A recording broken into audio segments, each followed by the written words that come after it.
Tu te rends compte qu'ils ont construit ces 34 temples, ou du moins celui-là, en 18 ans. Et pour extraire ces millions de tonnes de cubes de roche, quand tu fais les calculs, tu te rends compte qu'ils auraient dû extraire, on va dire, 5 tonnes de roche toutes les heures.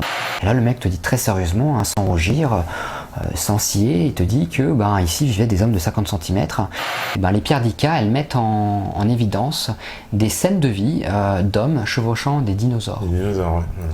Et à l'époque du néolithique, on représente l'homme donc dans des musées avec des peaux de bêtes sur le dos. Seulement les tables de Lussac, elles te mettent en évidence des hommes, des femmes habillés comme toi et moi. Ça fait partie d'un pan de notre histoire passée que certains ne voudraient pas voir mettre en lumière. Mettre en lumière. Ouais. D'accord. Et ça m'intéresse beaucoup, hein. Je suis toujours en recherche justement d'endroits. Si les internautes, les métanautes ont des suggestions, je suis toujours preneur. Bonsoir, bienvenue sur la libre antenne, désormais lundi, mercredi, vendredi de 21h à minuit sur metatv.org. Voilà, grand bonjour à la régie, grand bonjour évidemment à tous les métanautes. Et ce soir on va voyager, on est avec Demian. Salut Demian. Salut Thépa. Donc écoute, bienvenue à MetaTV sur la libre antenne, après tes longs voyages, voilà, on nous disait Indiana Jones français, tu m'as dit non, j'aime pas les appellations et tout. Ouais, c'est un peu trop fort Indiana Jones. Ben oui, parce que on connaît tes vidéos sur internet où tu as, j'ai envie de dire, quand même sillonné quand même la planète de long en large. Ouais, j'ai bien baroudé, ouais. Ah, t'as quand même baroudé dans des endroits presque improbables, j'ai envie de dire aussi parfois. Ouais, presque peu connus. Peu connus, voilà, en tout cas peu connus. Mais pas inaccessible. Mais pas inaccessible. Alors, pour te présenter au public, parce qu'il y en a toujours, voilà, il y en a beaucoup aussi qui te connaissent pas. Toi, comme tu dis, moi, je ne suis ni spécialiste, je suis pas un archéologue, je suis pas un historien, je suis pas un... Je ne suis rien de tout cela, je me définis plus comme... on va dire un chercheur de l'histoire, tout simplement. Ah, le collier. D'accord, attends, je vais toujours me prendre mon collier. Ça fait du bruit. Ça fait du bruit, ouais. Attends, on va le mettre à ce niveau-là, peut-être ça ira mieux. Voilà. T'entendras plus le collier, là, tu crois? Voilà. C'est mieux. J'essaie de pas trop bouger. Voilà, c'est bon pour la régie, parfait. Voilà. Donc, voilà, tu disais, bah oui, toi, voilà, tu n'as pas le cursus, on va dire, scientifique. Ah, je n'ai aucun cursus scientifique, mathématique, architecte, rien, ni archéologue. Je suis simplement un curieux, armé de ma caméra, qui va filmer tous ces endroits de par le monde et qui, j'espère, enfin, comme n'importe qui le ferait, se pose des questions quand je tombe face à des structures, des temples ou des évidences qui, moi, me paraissent assez étranges par rapport à ce qu'on m'en dit, quoi, tout simplement. Ouais, un peu aventurier quand même. Très aventurier, j'aime beaucoup. En fait, il y a quelque chose que j'aime beaucoup, c'est aller là où peu de gens vont. Alors tu vas me dire, je suis pas allé dans des endroits, on va dire, inconnus, puisque tous les endroits que j'ai sillonnés et dans lesquels j'ai baroudé sont des endroits qui sont connus, tout simplement. Alors il y en a beaucoup que des gens ne connaissent pas et qui découvrent au fur et à mesure de mes vidéos, mais c'est vrai que j'ai ce petit côté un peu kamikaze où si tu me dis, là on a découvert un sanctuaire d'une civilisation qui serait similaire à celle-ci ou celle-là, tout de suite je vais filer, je vais y aller et je vais par tous les moyens chercher à m'en approcher le plus possible. Donc, ouais, voilà, parce qu'après en plus, voilà, alors, tu fais toujours des vidéos, des observations, on découvre des endroits, parce que je veux dire, voilà, moi à travers tes vidéos, il y a des endroits que je connaissais pas du tout, hein. Je pense que beaucoup de gens aussi, c'est pour ça qu'ils t'ont parlé, ils te mettent cette étiquette d'aventurier, parce que c'est vrai, on découvre des endroits, et c'est assez fascinant, hein. Alors justement, on va parler justement de tous ces endroits, parce que j'imagine...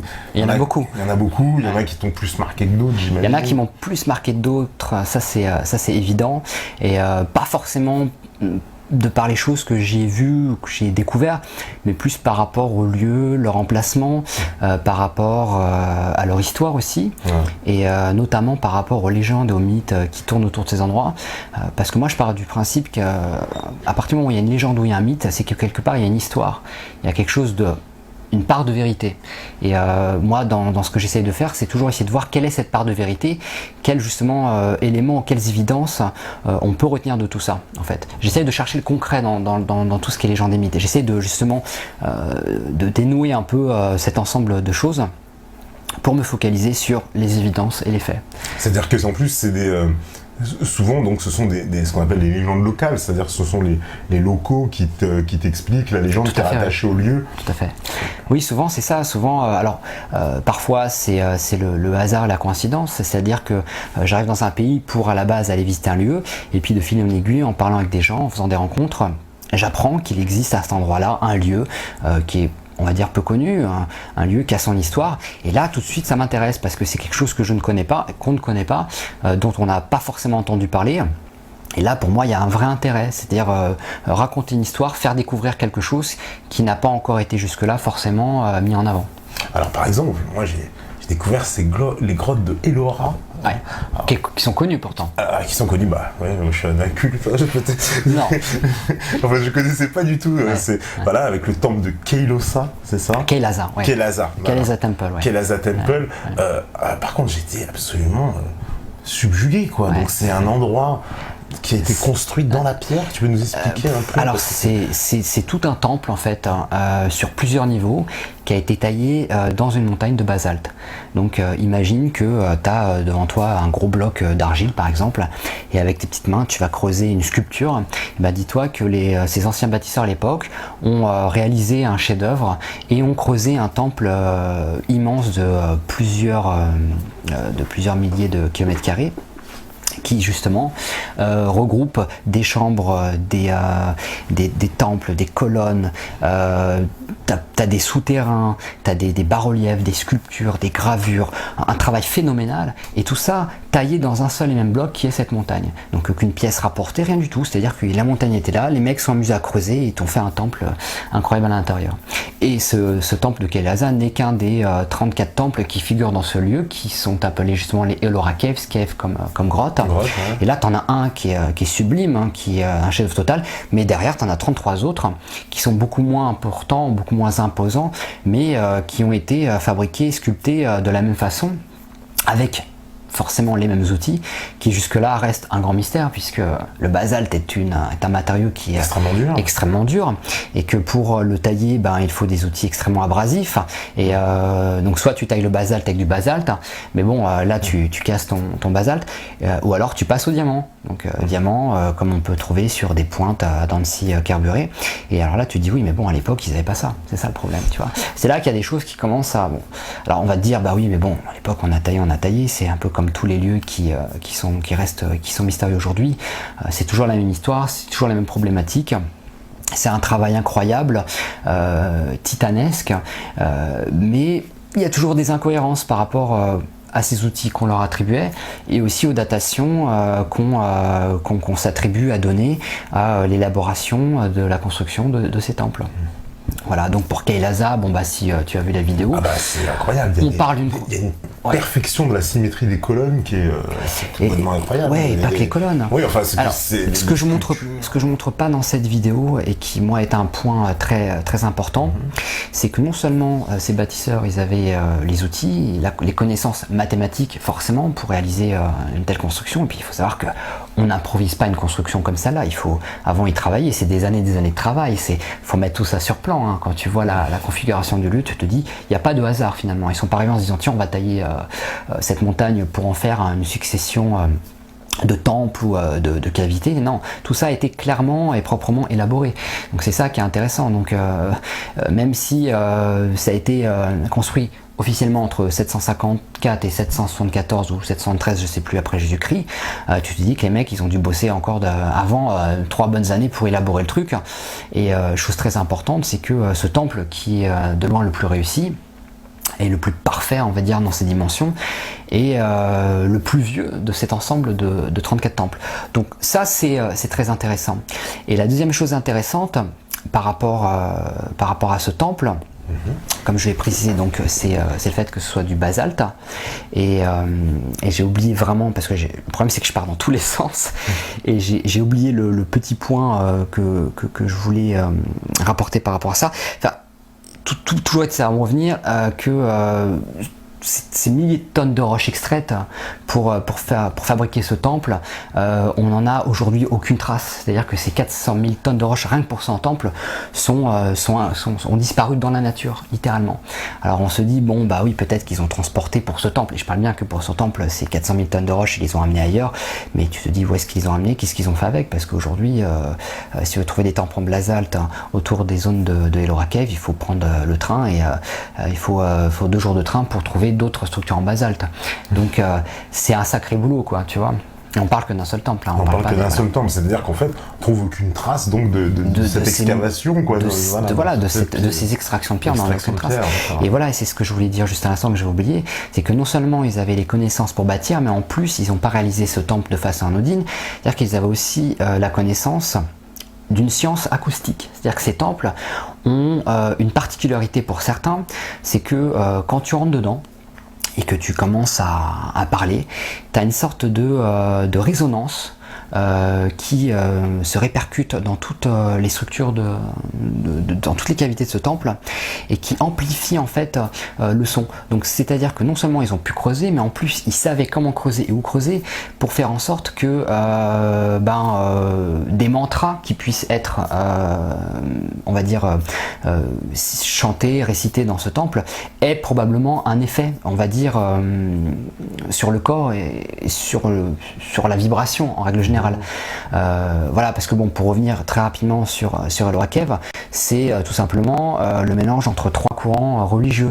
C'est-à-dire que ces temples ont été fabriqués pour le culte dans l'hindouisme, du bouddhisme et un autre mouvement que je connais très mal qui est les janaïstes.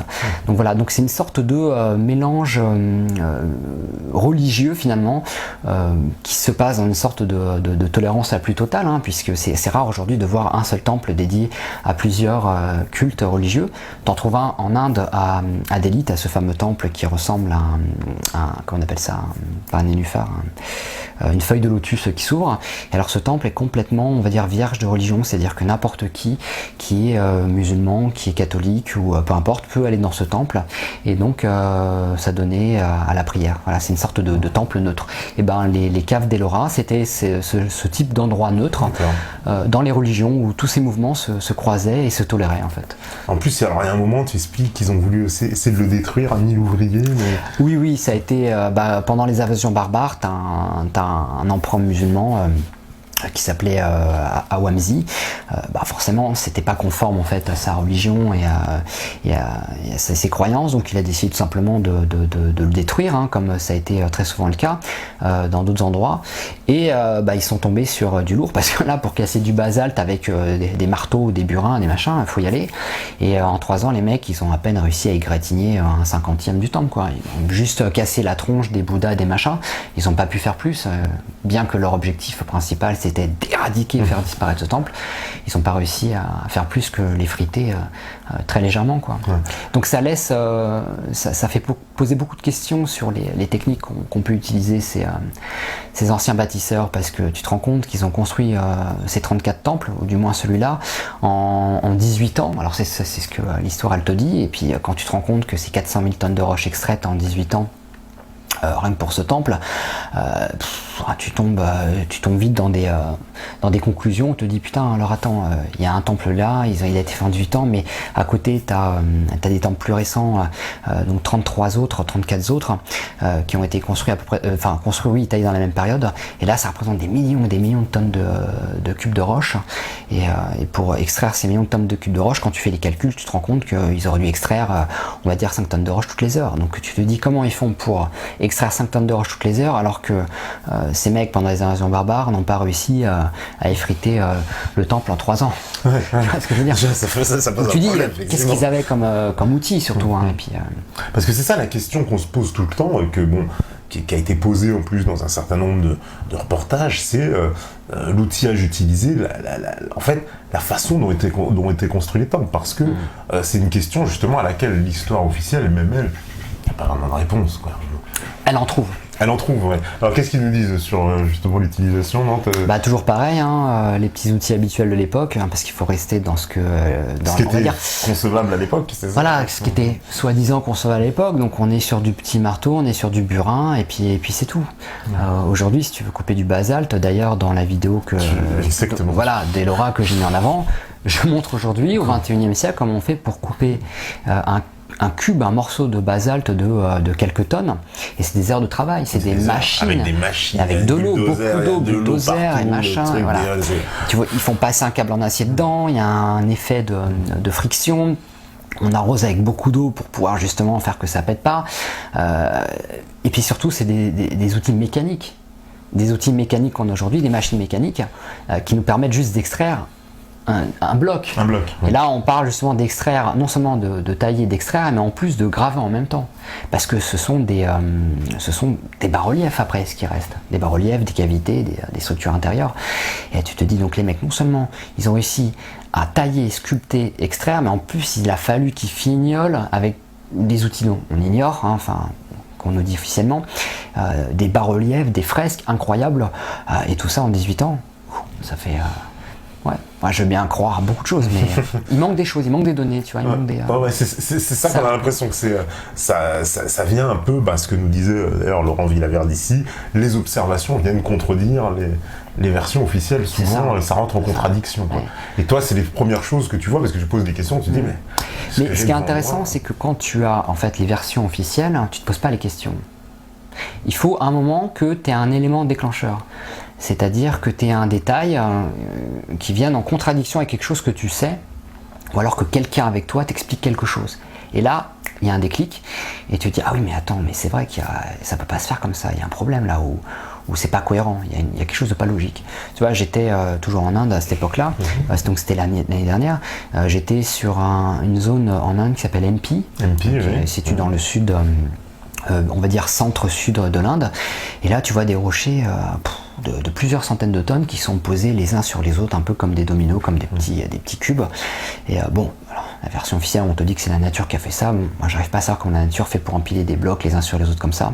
Sauf que c'est une immense explosion qui vient du sol et que les blocs retombent les uns sur les autres comme ça, un peu comme dans un dessin animé, tu sais, un Bibi Coyote. Donc bon, ok, donc ça tu dis ok, mais d'un coup tu as un immense rocher de 800 tonnes qui a été amené là à côté d'un temple. Et tu te dis, mais attends, qu'est-ce qu'ils ont fait en premier? Le temple ou le rocher? Qu'est-ce qu'ils ont construit en premier? Qu'est-ce qu'ils ont amené en premier sur ce lieu?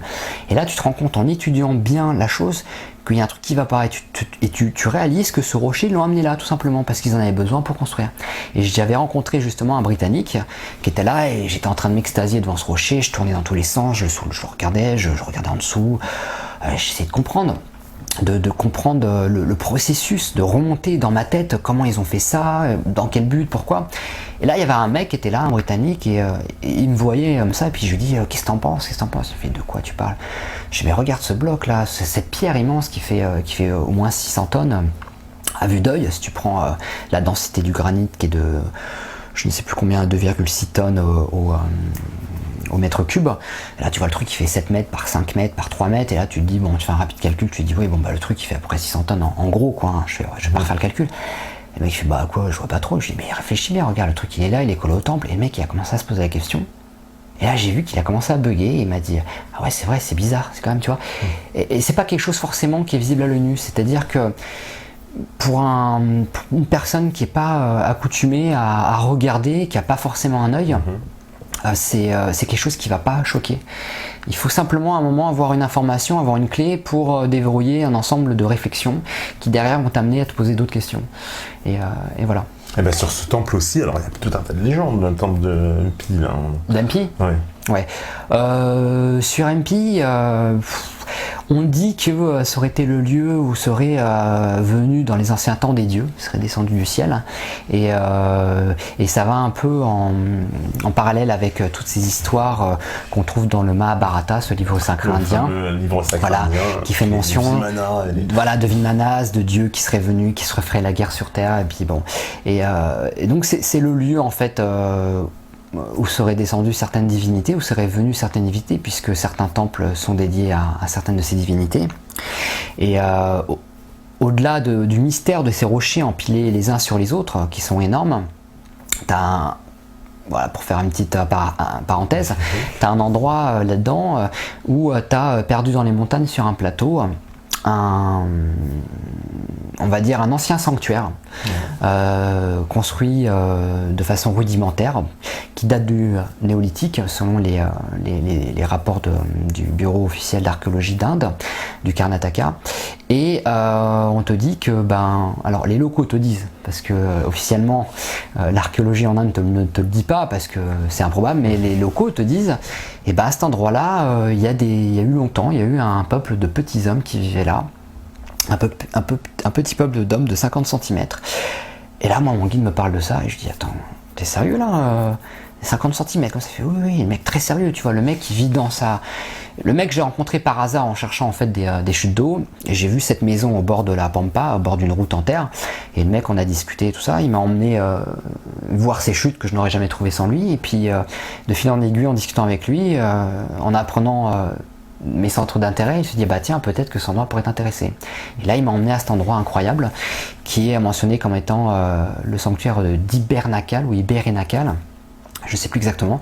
Et là, tu vois clairement ces petites structures, donc des plaques en granit, des dalles en granit qui ont été montées les uns sur les autres de façon très rudimentaire. Et là, le mec te dit très sérieusement, sans rougir, sans scier, il te dit que ici vivaient des hommes de 50 cm et que il tient en fait connaissance de l'existence de ce peuple par son père, qui le tenait de son père, et ainsi de suite. Et que ce petit peuple, il vivait ici il y a très longtemps sur ce plateau et qu'il avait certaines connaissances qu'aujourd'hui nous n'avons plus. Et voilà, c'est assez incroyable parce que c'est entre guillemets une civilisation, une culture qu'on n'a jamais entendu parler. Et quand tu commences à regarder et à fouiller un petit peu sur ces histoires de petits hommes, de tout ça, tu tombes sur des récits, des mythes, des légendes, un peu dans tous les pays. Oui. Là, on arrive en Islande, on arrive au Caucase, on arrive aussi dans d'autres régions du globe. Même en France, je peux te le confirmer, parce que Patrick Buren-Stenas, pendant le Metal Tour, nous en avait parlé de cette légende à Rocamadour. Donc, voilà, donc ça rejoint totalement ce que tu viens de dire. Et alors, ce qui est très intéressant, c'est que le guide m'a montré cette petite ouverture circulaire dans les plaques, et je lui dis, mais ça, c'était pas où il rentrait. Il me disait, non, en fait, là, il rentrait par là, mais il vivait pas ici. Ça, c'était une sorte de lieu dans lequel il se protégeait quand le dieu Shiva descendait sur Terre pour en fait abattre sa colère sur la terre des hommes. Le mec il dit ça et tu dis alors tu essaies de chercher la part de vérité, la part de folklore, et tu te dis ok, mettons qu'effectivement il y ait eu une race d'hommes minuscules qui vécut là, dont l'existence pourrait être, je dirais, à relier avec certains mythes, certaines légendes de par le monde. Tu te dis ok, ça pourquoi pas. Et là on te dit mais ils ont fait tout ça parce que le dieu Shiva descendait sur terre et qui il mettait le feu à tout et tout machin. Et après tu commences à réfléchir et tu remontes en fait dans les mystères de l'Inde, dans ce Mahabharata, et là tu apprends et tu découvres en fait les histoires relatives à ces mythes, ces guerres des dieux qui effectivement descendaient sur terre, se faisaient la guerre, et voilà, il y a énormément de choses à en dire. C'est un débat très intéressant. D'ailleurs, tu as certaines évidences en Inde qui avanceraient que il y a un lieu en particulier dont j'ai oublié le nom, mais je pense que les métanautes pourront, en cherchant, trouver des informations, mais tu as toute une zone en Inde qui a complètement été vitrifiée. Vitrifié, qui est inaccessible aux touristes parce que le taux de radioactivité est trop important et donc nocif. Et dedans, on a retrouvé des corps emprisonnés dans ce verre qui a été provoqué par une chaleur intense qui se rapporte fortement, on va dire, à la résultante d'une explosion nucléaire. Alors, ça paraît incroyable et improbable. On ne sait pas, mais en tout cas l'évidence est là. On a toute une couche vitrifiée, des corps dedans qui sont complètement en train de se protéger. Tu t'es dit, qu'est-ce qui s'est passé ici, tu vois?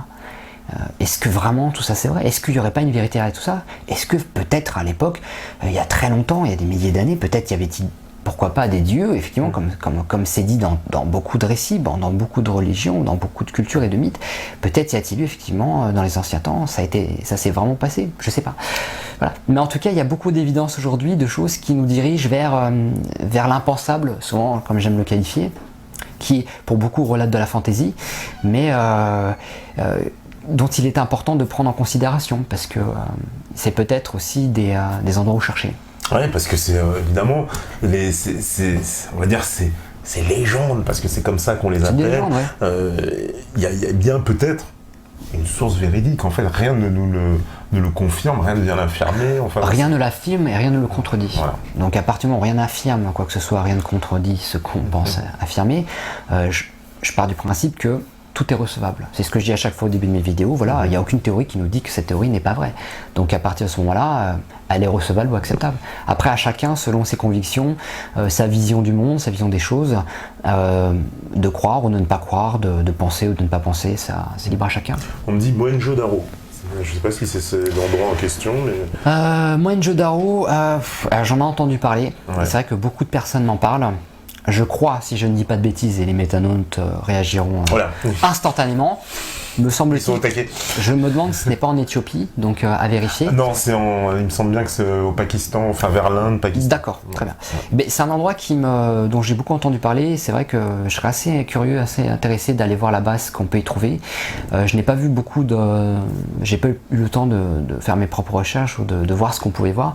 Mais pourquoi pas. La Turquie aussi est un lieu très intéressant. Oui, la Turquie. Il y a beaucoup de choses à... Oui, t'as pas été en Turquie, je crois pas. Je ne suis pas encore allé en Turquie, mais c'est vraiment sur ma liste, la Turquie. Deren Kuyu, j'imagine. Oui, Göbekli Tepe, voilà. Et puis il y en a aussi quelques autres. Voilà. Alors rien de très, on va dire, inconnu à ceux qui cherchent, ceux qui s'intéressent à tout ça, mais j'espère pouvoir, en m'y rendant, approcher ma caméra le plus près possible de tous ces lieux, de toutes ces structures, pour donner visuellement du détail, je te dis, pour alimenter. Ça fait du bien aussi parce que finalement, ces endroits, on les connaît par l'intermédiaire souvent de reportages, mais il faut bien le dire, un peu mainstream quand même, un peu, des fois c'est des trucs de Planète, d'Arte, alors c'est très bien aussi, mais c'est bien aussi d'avoir une caméra un peu neutre aussi qui va là-bas et qui... Une caméra un peu amateur.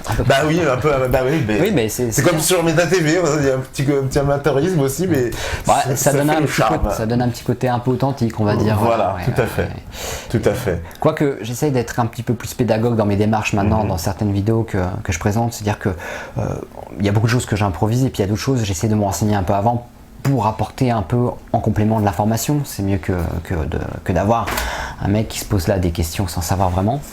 Ouais. Mais bon, voilà. La Turquie, oui. Enfin, c'est quelque chose. La Turquie, c'est un objectif, en tout cas, c'est un des endroits. L'Égypte aussi, je suis jamais allé en Égypte. Ah non, je suis allé en Égypte. Mais voilà, la situation actuellement est assez compliquée en Égypte et elle devient de plus en plus compliquée en Turquie. Et moi, j'ai l'habitude de faire les choses par moi-même. C'est-à-dire que je ne suis pas les tours, machin, je prends mon sac, je me barre, je me fais larguer dans la pampa. Des fois, il faut que j'y dorme, tu vois, parce qu'il y a un train ou un mec qui t'y dépose, et puis après, pour rentrer, il faut que tu réfléchisses à une autre solution. Donc, il y a certains pays qui sont plus à risque que d'autres. Et malheureusement, aujourd'hui, l'Égypte n'est pas totalement sécurisante pour cela, comme la Turquie n'est pas. Et il y a tellement de pays que j'aimerais faire, mais qui sont impossibles d'accès. L'Iran, par exemple. La Syrie, il y a tellement de choses à voir là-bas. C'est pas trop le moment, j'avoue, mais il y a tellement de choses à voir. Et voilà, je rêverais d'aller là-bas. Ouais. Et c'est marrant parce que quand j'ai commencé à débuter ces longs voyages autour du monde, je parlais avec une amie à moi qui, elle, à ce moment-là, travaillait en Afghanistan. Et elle me dit, oui, viens en Afghanistan, il y a des trucs à voir, il y a aussi des choses intéressantes là-bas à voir.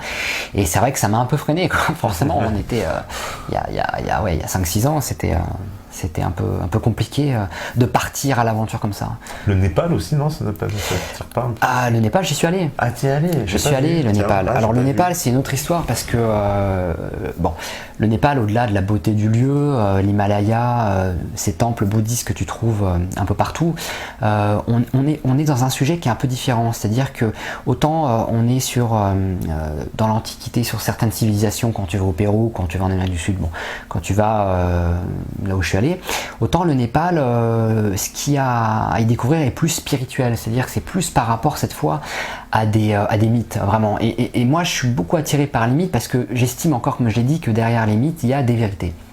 Et alors le Népal, c'était la première étape de mon voyage qui a été du coup écourtée, car j'ai été malheureusement et malgré moi empoisonné. Alors tu vas me dire empoisonné, comment ça? J'ai été en fait empoisonné par des fleurs toxiques, c'est-à-dire que j'ai eu le malheur d'être au mauvais endroit au mauvais moment et j'ai inhalé en fait un pollen toxique d'une variété de fleurs qui pousse à un endroit particulier du Népal qui a fait qu'en fait je suis passé à 2 doigts de la fin, de tout simplement. Ouais, c'était assez tendu. Et j'avais pas encore commencé à cette époque-là à faire des vidéos. J'avais plutôt un blog sur lequel j'écrivais un peu tout ce qui se passait. C'est pour ça que j'ai pas vu de vidéos sur Non, les vidéos ont commencé tardivement. Je vais revenir vite fait là-dessus. C'est-à-dire bon, tu pars un peu seul, tu te largues un peu de ce système, tu décroches avec tout, tu pars à l'aventure. Tu gardes le lien en fait avec les gens en écrivant, leur écrivant. Et je me suis rendu compte que finalement je passais beaucoup de temps à écrire et que c'était beaucoup plus facile de prendre la caméra et puis de parler, de me filmer, de leur dire voilà mes amis, voilà qu'est-ce qui se passe et tout. D'où le hello les friends, tu vois les friends parce que c'était mes amis avant tout qui me suivaient et puis au fur et à mesure j'ai eu de plus en plus de friends à travers le monde, enfin à travers la France qui ont commencé à s'intéresser un peu à ce que je découvrais. Mais le Népal, très très intéressant. Pourquoi? Parce que quand je suis arrivé au Népal, j'avais envie d'aller, toujours pareil, dans des lieux qui sont pas forcément très touristiques, mais plus chargés, on va dire, de légendes, de mythes. Et en discutant avec mon guide, j'ai appris qu'il existait une région au Népal qui s'appelle la région interdite du Népal, donc Narfou. D'ailleurs que je mentionne dans le tome 2 de mon livre, de la trilogie Origine que j'ai écrite comme tu sais. Et Narfou c'est très intéressant parce que cette région, on va dire, est restreinte aux touristes. Alors l'accès n'y est pas totalement interdit, mais le gouvernement a décidé tout simplement de restreindre l'accès, donc en compliquant finalement les démarches et les autorisations pour obtenir des permis d'y séjourner ou de s'y rendre. Et pourquoi? Tout simplement parce qu'ils étudient certains phénomènes qui s'y déroulent, donc comme le Yéti. Alors le Yéti, pour beaucoup qui passent pour du folklore, on n'y croit pas, ça fait marrer tout le monde et tout, c'est des légendes, c'est des conneries. Et ben pour les Népalais, si tu leur parles du Yéti, eux ils vont pas du tout rigoler. C'est-à-dire que eux, les guides népalais, si tu les prends vraiment sérieusement, tu leur montres que t'es pas là pour te foutre d'eux, tu vas les mettre à l'aise, ils vont commencer à parler, ils vont commencer à te dire que ils ont un ami guide ou une personne qu'ils connaissent, qui ont eu affaire ou qui ont une histoire à raconter par rapport à ça. Ils ne le font pas pour se rendre intéressant parce qu'ils ont rien à y gagner et là ils te confient des choses incroyables. Donc le Yéti est un phénomène qui est pris très au sérieux au Népal. Les guides ont relaté des contacts, des rencontres, des observations. Et du coup, il n'y a pas que ça. On a aussi des histoires concernant des tigres divins. Alors des tigres d'énergie qui viendraient voir certains villageois dans cette région. Et les villageois, de peur que leurs enfants soient pris, déposeraient des offrandes donc à ces tigres divins. Il y a aussi des phénomènes aérospatiaux qui sont observés, donc des ovnis pour appeler ça clairement, avec des spationautes entre guillemets qui sont observés, des non-humains, moi qui m'ont été rapportés aussi par un guide, et puis là le guide c'est pas le mec qui est branché science-fiction au cinéma, c'est le mec qui marche avec une paire de sandales, qui vit dans un petit village, qui descend à Katmandou pour faire pour manger tout simplement, pour faire des visites. Et les mecs te racontent ça, quoi, clairement. Et du coup, moi, quand j'ai appris ça, j'ai dit, putain, je vais aller là, quoi. Emmenez-moi là-bas, ça m'intéresse beaucoup. Et c'est justement en chemin pour aller dans cette région interdite, qui normalement devait se faire en 11 jours, que moi, je n'ai pu faire que 4 jours de cette ascension, tout simplement parce que je suis tombé gravement malade. Mon état s'est rapidement dégradé en seulement quelques 48 heures, et au point que je ne pouvais plus quasiment respirer, la tête qui tournait, des vomissements, j'avais perdu du poids. Et quand j'ai senti que je ne pouvais pas aller plus loin, mon guide m'a dit clairement, là attention Damien, il faut que tu prennes une décision, parce que après ce village, j'ai plus de réseau téléphonique. Il sera impossible donc d'appeler des secours, on n'a aucun chemin pour faire venir une ambulance ou quoi que ce soit, ou une jeep, donc il faut bien réfléchir à ce qui va se passer maintenant. Et j'ai pas pu, je pouvais physiquement pas le faire. On est descendu dans la vallée, j'ai loué une jeep les services d'une jeep pour repartir sur Katmandou. Et là, en passant à l'hôpital, on m'a fait faire une radio des poumons, et mes poumons étaient complètement contaminés par cette toxine, ce pollen toxique, donc de cette variété de fleurs très spécifique, dont les Népalais sont immunisés parce que ça ne les atteint pas, mais comme ça arrive très souvent, ce sont des touristes. Et malheureusement, comme ça peut arriver, c'est toujours un touriste sur 1000 ou 2000 et c'est... J'avais surtout pas de chance, j'ai envie de dire, ah ouais, c'est dingue. Pas de chance, du coup, je suis redescendu et c'est là que j'ai appris que j'étais intoxiqué, que de 24 heures de plus, j'étais mort. Donc c'était hyper tendu et je me suis dit, waouh. Donc tu as été soigné là-bas, sur place, c'est ça? J'ai été soigné sur place, mais par antibiotiques. D'accord. Voilà, donc c'était une expérience assez intéressante, mais c'est aussi pour moi un unfinished business, c'est quelque chose que j'ai envie de refaire dans le futur. Alors je me dis peut-être que j'étais pas prêt, peut-être que le lieu ne voulait pas de moi, hein, j'étais peut-être pas encore, je sais pas. Moi je dirais pas superstitieux, mais il y a des choses en lesquelles je crois et je me dis quand les choses se passent ainsi et pas comme ça, c'est qu'il y a une bonne raison et je me dis bon, c'est mon chemin de vie d'être là et pas ici et voilà, bon, j'accepte un peu tout comme ça vient quoi. Ah ouais, c'est dommage puisque oui, effectivement c'était intéressant. Ouais. Donc en tout cas ça aussi donc c'est sur tes plans on va dire du futur. En tout cas, le Népal c'est sur la liste, c'est retourner et essayer de trouver justement aller dans la finalité de cette aventure. Comment tu dis cette région? Narfou. Narfou. N-A-R plus loin P-H-U, Narfou. Narfou. Ouais. Ah bah, on ira s'enseigner, c'est pas vraiment pas commun. Pour s'enseigner, je te conseille d'apprendre le népalais pour savoir l'écrire parce que il y a beaucoup de sites malheureusement, tu vois, tu trouves peu d'informations. Il faut chercher les informations dans la langue du pays finalement. Ah, tu vois ce que je veux dire. Ouais. Alors, ça va être un peu compliqué d'apprendre un népalais. Mais on peut apprendre certaines choses. Ouais. Alors on va faire un saut puisque là on est en mode tour du monde. On va aller au Pérou. Ouais. Alors parce que Pérou, alors là t'as fait un peu le tour du Pérou, j'ai envie de dire. Comment ça J'ai fait un petit tour du Pérou, durant ce long voyage. Ouais. Et super intéressant. Alors moi j'ai envie de parler déjà. Alors la porte de Ayumarca. La porte de Ayumarca dit la Puerta del Diablo. La porte du diable. Porte du diable. C'est toujours diabolisé. Hein. Dès qu'on ne connaît pas, dès que c'est quelque chose pour lequel on n'a pas les réponses tout de suite, on le diabolise. Et puis il y a tout un tas de légendes aussi. Il y a tout un tas de légendes. D'ailleurs, je retourne sur cette fameuse porte le mois prochain. J'y retourne pour ramener de nouvelles images et puis aussi peut-être pour ramener d'autres témoignages, essayer d'en apprendre un peu plus. Cette porte, on a peu d'informations dessus. On ne sait pas quand elle a été construite ni par qui. Probablement une civilisation précolombienne, peut-être antédiluvienne, on ne sait pas, si on accepte le principe qu'il y a eu un déluge, hein, bien sûr. Elle ne ressemble à rien en fait finalement, elle semble être basiquement taillée dans ces structures. Alors tu as une sorte de crête un peu montagneuse, et dans cette crête on est venu tailler une porte comme une arche. Ça ressemble à une arche et c'est vrai que c'est une sorte de, comment dirais-je, de réplique qui n'est pas forcément une réplique mais qui évoque finalement cet endroit en Jordanie là, cette fameuse porte dont j'ai oublié le nom et qu'on retrouve ici en Turquie qui est la fameuse porte du roi Midas, donc l'Anatolie, et tu trouves pareil une porte similaire qui ressemble. Et alors à l'époque les personnes qui l'ont construite l'ont probablement fait parce que à cet endroit là il y avait des phénomènes on va dire d'ordre énergétique si je puis dire qui s'y passaient.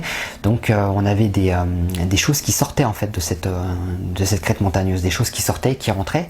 Donc on a observé des lumières, il y a des locaux qui ont aussi qui rapportent y avoir vu des créatures, des sortes de on va dire de personnages non humains qui ne ressemblent pas et voilà. Et on dit que cette porte, alors l'histoire de cette porte tout simplement, on dit que dans les anciens temps quand les conquistadors sont venus en Amérique du Sud pour récupérer l'or des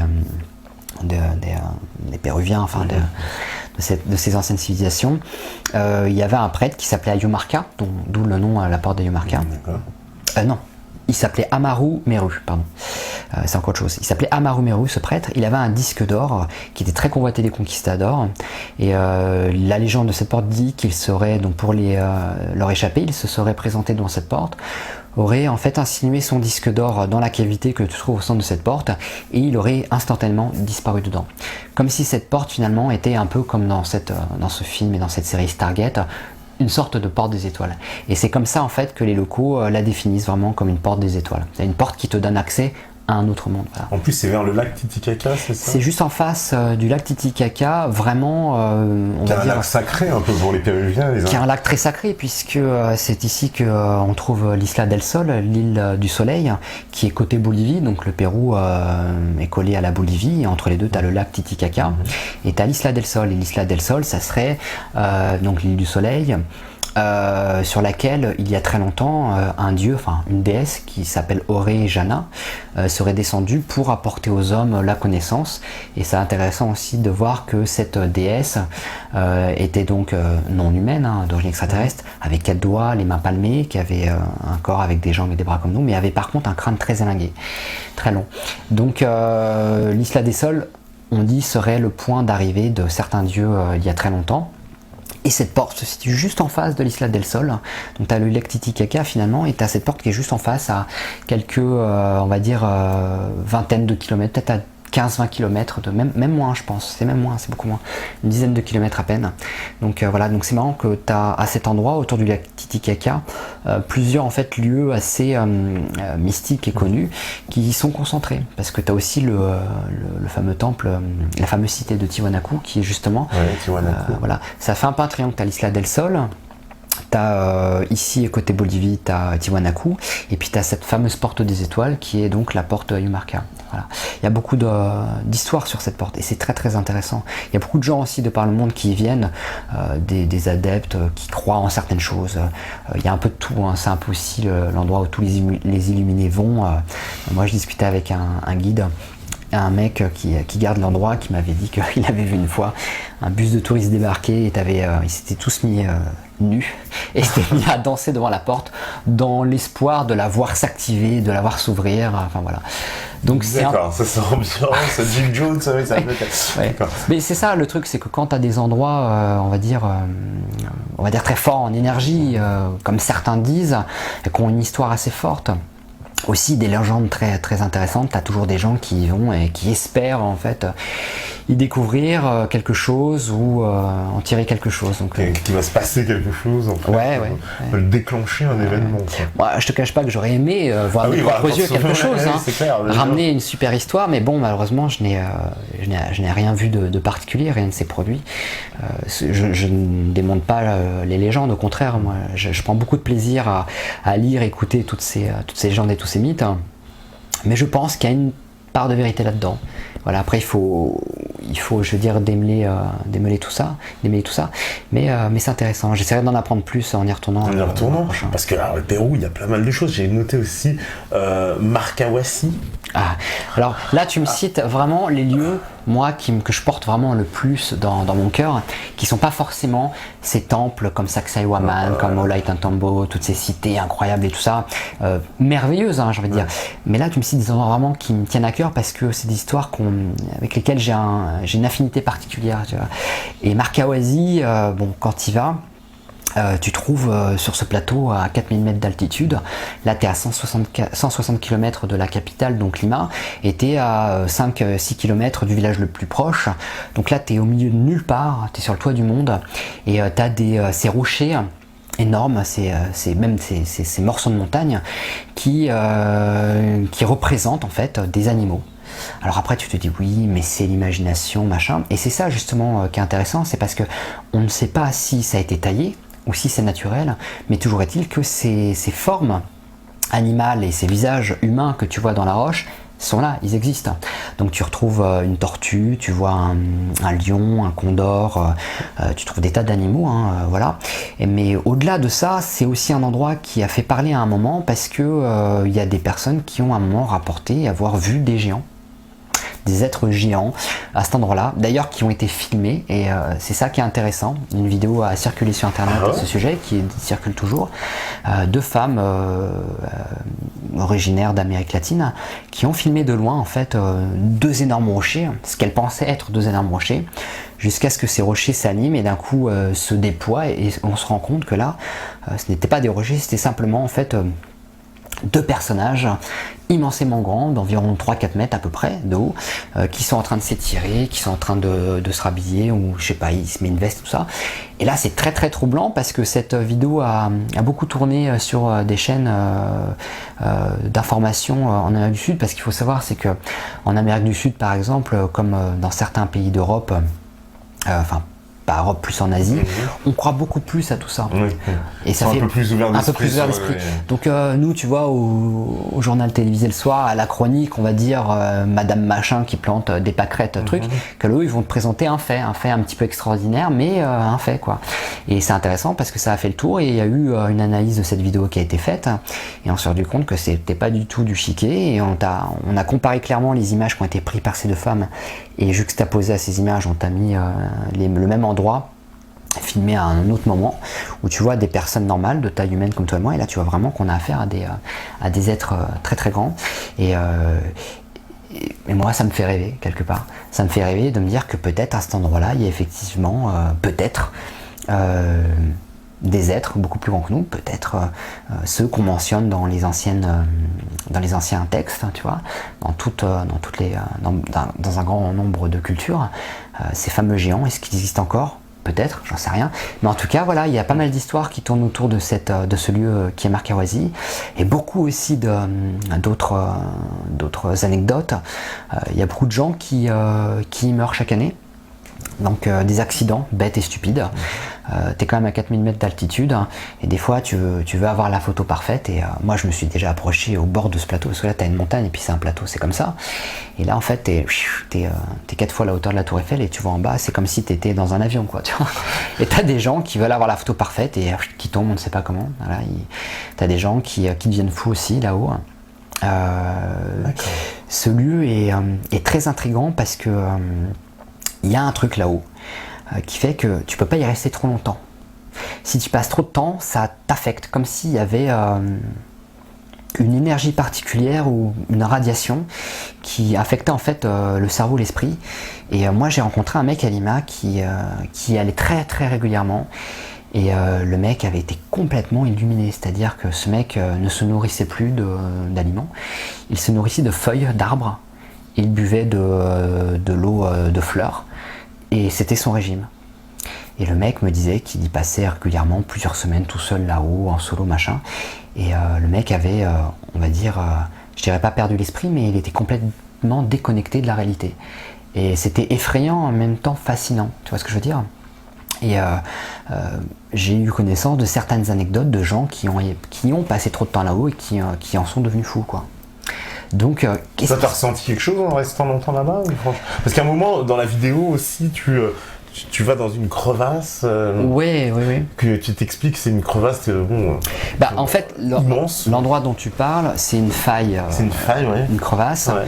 Qui a été appelée El Infernio, l'enfer. L'enfer, ouais. Là, qui serait la porte d'entrée d'un monde souterrain où vivraient des intraterrestres.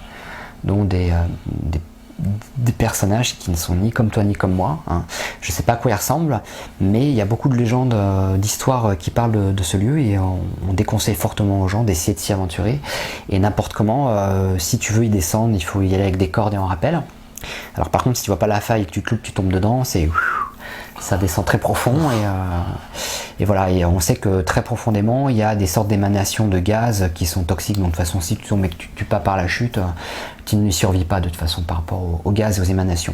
Mais voilà, les locaux sont très ne rigolent pas avec ça, hein. Ils te le disent avec franchise. Oui, ici il y a un endroit où il y a des intraterrestres qui vivent, c'est leur monde, nous on a le nôtre, il faut pas les emmerder, ils viennent pas nous emmerder, et voilà, il faut respecter ça. Tu vois, il y a cette sorte de respect vraiment et de croyance qui est vraiment, pour moi, doublement intéressant. Parce que comme je t'ai dit, je pense personnellement que derrière tous ces mythes, il y a certaines vérités. Et c'est ça qui est vraiment fascinant. Parce que en plus, et une ambiance presque hallucinante avec les brumes qui arrivent d'un coup, etc. Donc on sent que c'est un endroit où le temps est changeant, si j'ose dire, le climat est très changeant. Comme la plupart du temps quand tu es en élévation, quand tu es en montagne, on dit oui, en montagne le temps change très vite, mais c'est tout simplement parce que plus t'es haut et plus tu croises des nuages. Il suffit de lever la tête à toute heure de la journée, tu vois un nuage et l'instant d'après il n'y est plus. Donc effectivement, tu es très rapidement pris dans une brume qui en fait sont des formations nuageuses, et là tu ne vois plus rien, la température chute de 10-15 degrés parfois. D'ailleurs la nuit les températures sont extrêmement basses, on descend en dessous de 0 degrés, donc c'est un endroit qui n'est pas très accueillant au niveau des conditions on va dire de température et climatique, mais qui est pour moi un des plus beaux endroits qui m'a été donné de voir lors de ces longs voyages. C'est pas très touristique, non? Alors le problème avec Markawazi, c'est qu'il y a un tourisme comme le tourisme qui se rend à la porte dont on parlait, d'Ayumarca. C'est toujours un touriste ou des touristes qui sont en recherche de sensations fortes, j'ai envie de dire. Voilà. Et on va dire que moi, les gens que j'ai croisés là-haut, y allaient plus pour essayer de ressentir des énergies. Alors méditer, essayer de capter les choses qui en émanent. Beaucoup de médiums, de voyants, de tout ce que tu veux, de gens qui ont certaines capacités à ressentir ou à palper les choses, se rendent là-bas dans l'espoir de s'élever, de capter ces énergies, etc. etc. Donc voilà. Mais ce qui est assez intéressant, c'est que moi, quand j'étais sur l'île de Pâques, avant de me rendre à Markawazi, j'avais rencontré chilienne, une jeune chilienne qui s'était rendue donc au Pérou et qui avait en fait passé la nuit à Markawazi avec un groupe d'amis. Et j'aime beaucoup ces histoires que les gens me racontent, que me confient leurs propres histoires, tu vois, pas l'histoire d'un tel ou d'un tel, mais les leurs. Et cette personne m'avait confié que une nuit où ils étaient sur ce plateau,